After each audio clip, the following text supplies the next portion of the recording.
नमस्कार भक्तों, राधा भक्ति में आपका स्वागत है। भक्तों, भगवत गीता के इस सार को पढ़ने से ही हमें संपूर्ण भगवत गीता का ज्ञान हो जाता है और सारे दुनिया का हर समस्या का समाधान हमें मिल जाता है।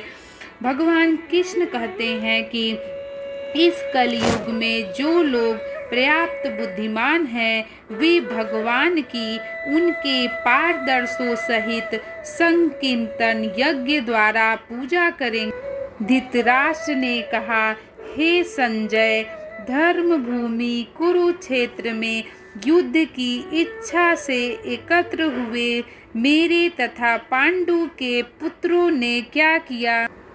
जिस प्रकार मनुष्य पुराने वस्त्रों को त्याग कर नए वस्त्र धारण करता है, उसी प्रकार आत्मा पुराने तथा व्यर्थ के शरीरों को त्याग कर नवीन भौतिक शरीर धारण करता है।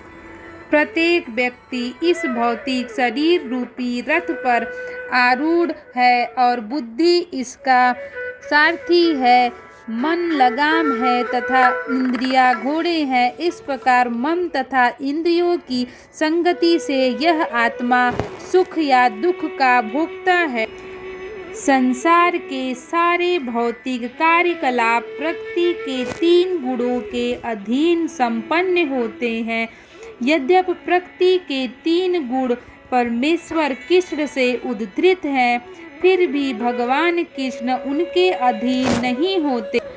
जो निपट मूर्ख है, जो मनुष्यों में अधम है, जिनका ज्ञान माया द्वारा हर लिया गया है, तथा जो असुरों की नास्तिक प्रकृति को धारण करने वाले हैं, ऐसे दुष्ट मेरी शरीर ग्रहण नहीं करते और 4 प्रकार के पुण्यात्मा मेरी सेवा करते हैं, आत्म जिज्ञासु, अर्थार्थी तथा ज्ञानी।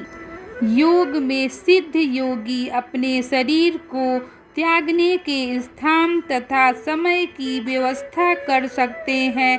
अन्य मनुष्यों का इस पर कोई वश नहीं होता। ऐसे अनेक जीव हैं जो दुष्टों को दंड देते हैं, किंतु इनमें यमराज प्रमुख है। यमराज पृथ्वी लोक के निकटवर्ती लोक में रहते हैं।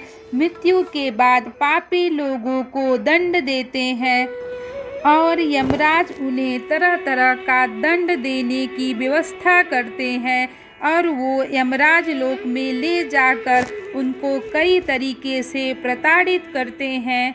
जो जैसा कर्म करता है, जैसी बुराई करता है, जैसा बुरा काम करता है, उसी के अनुसार यमराज उसे दंड देते हैं। मैं समस्त आध्यात्मिक तथा भौतिक जगतों का कारण हूँ। प्रत्येक वस्तु मुझ ही में उदित है। जो बुद्धिमान या भली बाती जानते हैं, वो मेरी प्रेमा शक्ति में लगते हैं तथा हृदय से पूरी तरह मेरी पूजा में तत्पर होते हैं। विश्व रूप दर्शन कर मोहग्रस्त एवं आश्चर्यचकित रोमांचित हुए अर्जुन ने कहा, हे विश्वेश्वर, हे विश्वरूप, मैं आपके शरीर में अनेकानेक हाथ, पेट, मुख तथा आँखें देख रहा हूँ, जो सर्वत्र फैले हुए हैं और जिनका अंत नहीं है। आप में न अंत दिखता है, न मध्य और न आदि दिखता है। भौतिक जगत रूपी वृक्ष आध्यात्मिक जगत रूपी वास्तविक वृक्ष का प्रतिबिंब मात्र है।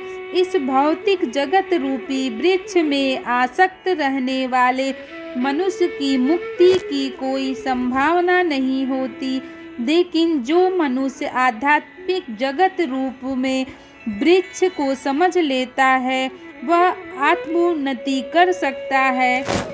मैं प्रत्येक जीव के हृदय में आसीन हूँ और मुझसे ही स्मृति, ज्ञान तथा विस्मृति होती है। मैं ही वेदों के द्वारा जानने योग्य हूँ। निसंदेह मैं वेदांत का संकलन करता तथा समस्त वेदों को जानने वाला हूँ। आहार भौतिक प्रकृति के 3 गुणों के अनुसार तीन प्रकार का होता है। सात्विक भोजन रसमय, स्निग्ध, स्वास्थ्यप्रद होता है।